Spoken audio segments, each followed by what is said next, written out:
Ազգային ժողովի մեծարգո նախագահ,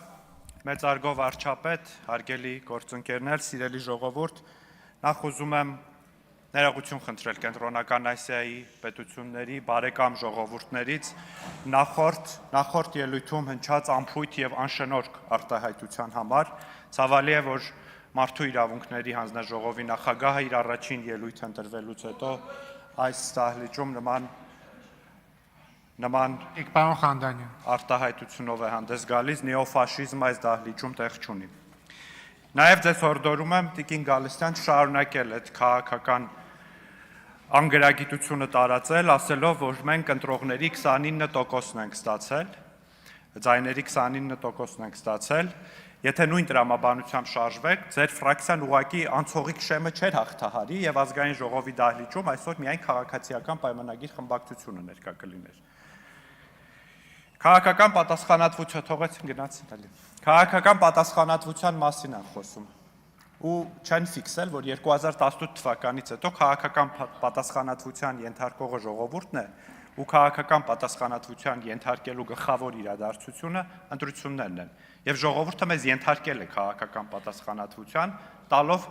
40,000 ձայնով ավելի, քան տվել է 2021 թվականին։ Իրենց էլ է ենթարկել քաղաքական պատասխանատվությամբ, կրկնակի քիչ ձայն տալով։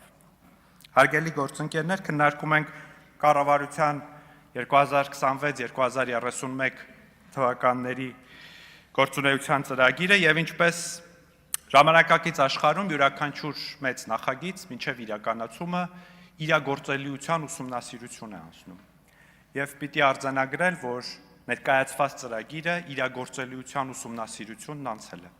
Վերջին 2 տարիներ այն ուղենիշները եւ նպատակները, որոնք սահմանված են կառավարության այս ծրագրում, վերջին 2 տարիներին դրանց մի մասն արդեն ապացուցել են, որ իրականանալի են։ 6% տնտեսական աճ է կառավարությունը միջինում կանխատեսում, ավելի քան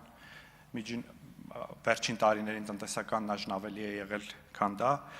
125,000 նոր աշխատատեղեր, նշվեց, որ նախորդիվ շրջանում 300,000-ից ավելի աշխատատեղեր են ստեղծվել,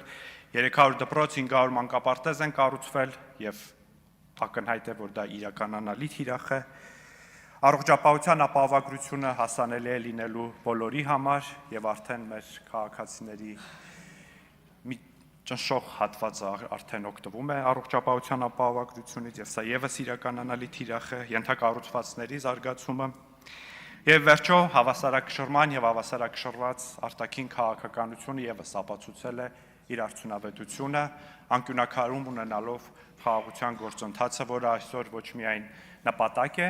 այլ նաեւ շատ կոնկրետ արդյունքներ բերող process։ Եվ եթե ավելի տեխնիկական բառապաշարով բնութագրենք, կառավարության այս ծրագիրը իր test drive-ը անցել է։ Ես ուզում եմ անդրադառնալ նախորդ օրերին քննարկումների մի քանի թեմաների, չնայած ընդդիմությանն էր ավելի շատ խոսքս ուղղված, այստեղ չեն, շատ խոսվեց սահմանային անվտանգության, սահմանազատման թեմաների մասին, ընդդիմադիր խմբակցության ղեկավարը 3 հողերն էր պահանջում, ասում էր ինչպես եք հետ բերելու հողերը, խոսելով 2021-22 թվականների ռազմական գործողությունների հետևանքով Հայաստանի օկուպացված տարածքների մասին, եւ մենք շատ պարզ եւ հասկանալի, իրականանալի, իրագործելի բանաձև ենք առաջարկում, որ այդ հարցը պետք է ասիագրվի խաղաղ ճանապարհով, սահմանազատման միջոցով եւ հիմք ընդունելով այն կանոնակարգը, որ խորհրդարանը վավերացրել է։ Երեք ինձ հետաքրքրեց, թե ինչպիսի, քանի որ իրենք այլընտրանք չեն առաջարկում այս հարցի ասիագրման խաղաղ ճանապարհով այլընտրանք, ինձ հետաքրքրեց, թե ինչպիսի նախընտրական ծրագրում ինչպես են այս հարցին անդրադարձել։ Ուժեղ Հայաստան դաշինքի նախընտրական ծրագրում ընդհանրապես 0 բառ կա այս թեմայի վերաբերյալ, եւ ընդհանրապես այդ դաշինքի նախընտրական ծրագրում սահմանագծում, սահմանազատում բառերը բացակայում են, չկա, իրենց օրակարգում այս հարցը չկա։ Իսկ Հայաստան դաշինքի նախընտրական ծրագրում ասվում է Հայաստանի Հանրապետության ինքնիշխան տարածքից ադրբեջանական զորքերի պարտադիր դուրսբերում, ես գիտեմ Հայաստան դաշինքը ինչպես է պատկերացնում հասցեագրել այս խնդիրը, միջազգային հարթակներում պետք է աղաղակի եւ թմբկահարի այս հարցի վերաբերյալ եւ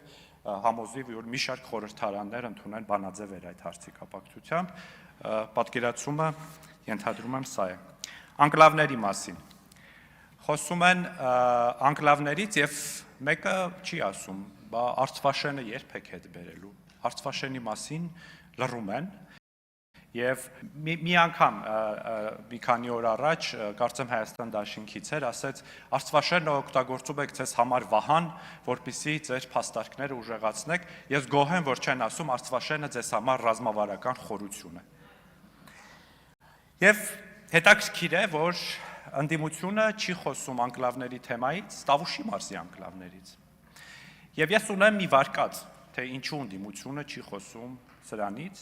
իրենք թող կան պատասխանեն արդյոք իմ վարկածը ճիշտ է թե ոչ։ Ես ուսումնասիրել եմ եւ պարզվում է, որ վարչատարածքային բաժանման մասին օրենքից 2006 թվականին դուրս է մնացել Սոֆուլու բնակավայրի անվանումը եւ 2016 թվականին դուրս է մնացել Ասկիպարա բնակավայրի անվանումը։ Արդյոք սա Ալիևյան պահանջ էր Ռոբերտ Քոչարյանին եւ Սերժ Սարգսյանին։ Թող կան պատասխանեն։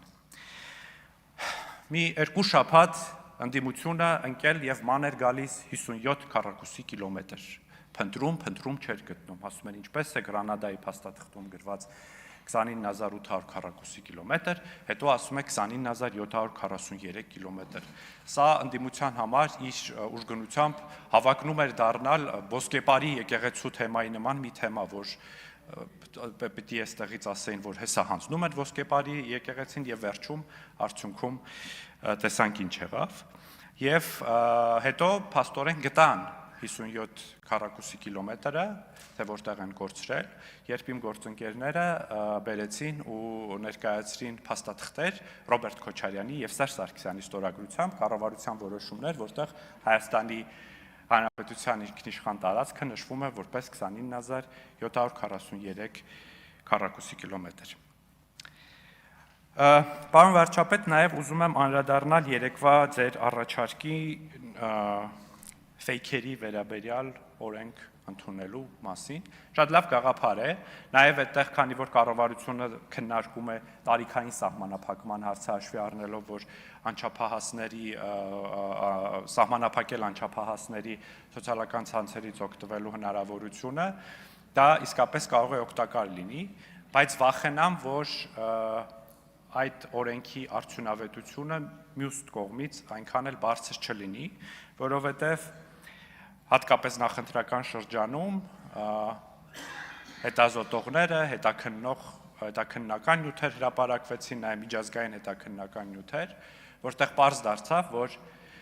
ֆեյքերի ծառայություններից կամ ֆեյքերի գործարանների ծառայություններից, որոնց ամենաշատը օգտվում է ընդդիմությունը,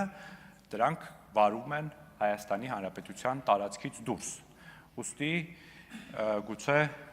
օգտակար չլինի այդ օրենքը իրենց մասով, որովհետև դրա իրավազորությունը բնականաբար տարածվելու է Հայաստանի Հանրապետության տարածքի վրա։ Եվ քանի որ ունեմ ժամանակ, եւ ուրեմն մենք ընդդիմությանը ասում ենք դուք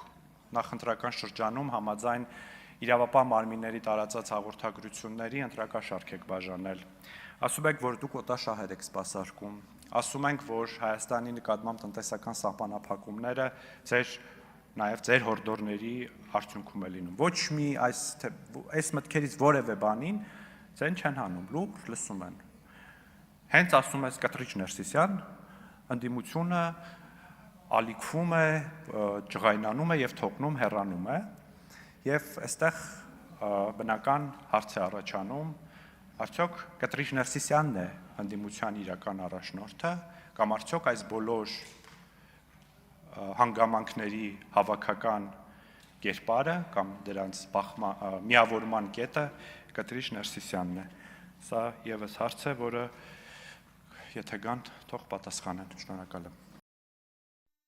Հավանիր տեսանյութը եւ բաժանորդագրվիր նորությունները բաց չթողնելու համար։